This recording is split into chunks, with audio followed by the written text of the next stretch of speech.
Après la réception de la première trame, l'émetteur doit prendre en considération que le récepteur doit traiter ou stocker la trame avant de lui envoyer une deuxième trame. Sauf que dans certains cas, l'émetteur peut envoyer plusieurs trames à une vitesse qui dépasse la vitesse de traitement au niveau du récepteur. C'est pour cela qu'il existe un mécanisme au niveau de la couche liaison de données pour réguler le flux. Pour le contrôle de flux, il existe deux protocoles au niveau de cette couche, qui est le protocole send and wait ou qui est le protocole fenêtre d'anticipation. Alors, نبداو الأول par send and wait. Alors, supposons عندنا ثلاثة تاع les trames. L'émetteur, il veut envoyer هذاك la trame. Le principe تاع le protocole send and wait, c'est que pour chaque trame envoyée, le récepteur, il doit accuser la réception تاع هذيك la trame. Donc, la trame elle a été envoyée, le récepteur, il va accuser la trame تاعها. Supposons que dans un cas où l'émetteur il va envoyer une trame T2 au niveau du récepteur. Donc l'émetteur a ce qu'on appelle un temps d'attente. Le temps d'attente, il signifie l'accusé de réception de la trame qui vient d'envoyer. Donc le temps d'attente de la trame Lula, il était l'accusé juste avant que le temps s'écoule. Par contre, pour la trame 2, le temps il va s'écouler sans que pour autant un accusé de réception donc ce qu'il va faire, il va réenvoyer la trame T2.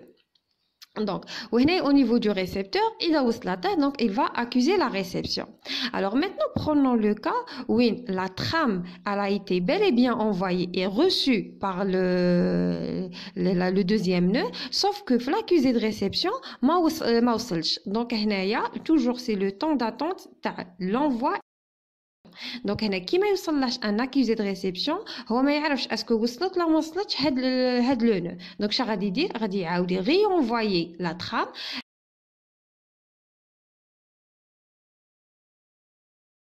هنا au niveau du nœud 2 غادي يعرف بلي l'accusé de réception تاع T3 ما وصلش. Donc ce qu'il va faire, il va ignorer la trame numéro 3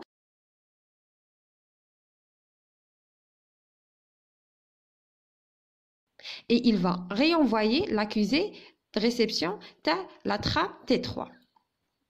En plus d'envoyer des accusés de réception, la machine réceptrice, elle peut envoyer ce qu'on appelle des non-accusés de réception. Alors, par exemple, la machine, elle va envoyer une trame T1, la machine 2, elle va accuser la réception. Lors de la réception de la trame numéro 2, il y a peut-être suite à une détection d'erreur, ou là, par exemple, à ne pas pouvoir traiter la trame dans le cadre de la stocker ou de la lire. Donc, ce qu'il va faire, il va envoyer, donc, ce qu'il va faire, le nœud, il va envoyer un NACK. Donc, le nœud numéro 1, il va se trouver dans l'obligation de réenvoyer la trame numéro 2. Le deuxième type de contrôle de flux, c'est le protocole à fenêtre d'anticipation. Alors, la différence dans le protocole par rapport à l'HEDA, c'est que le protocole, pour chaque trame envoyée, il y a un accusé de réception. Donc, il y a autant de trames envoyées, autant d'accusés de réception envoyés. Et ce qui va surcharger le réseau. Pour éviter la surcharge, le protocole à fenêtre d'anticipation a été créé. Alors, le principe de le protocole, c'est que pour chaque ensemble de trames envoyées, il va y avoir un accusé de réception. Alors, on appelle ça le pipelining. Alors, l'émetteur, il va envoyer, par exemple, les trames. Donc, pour chaque 3 trames envoyées, il y a un accusé de réception. Le nombre de trames qui vont être envoyées avant la réception d'un ACK, il est appelé la taille de la fenêtre.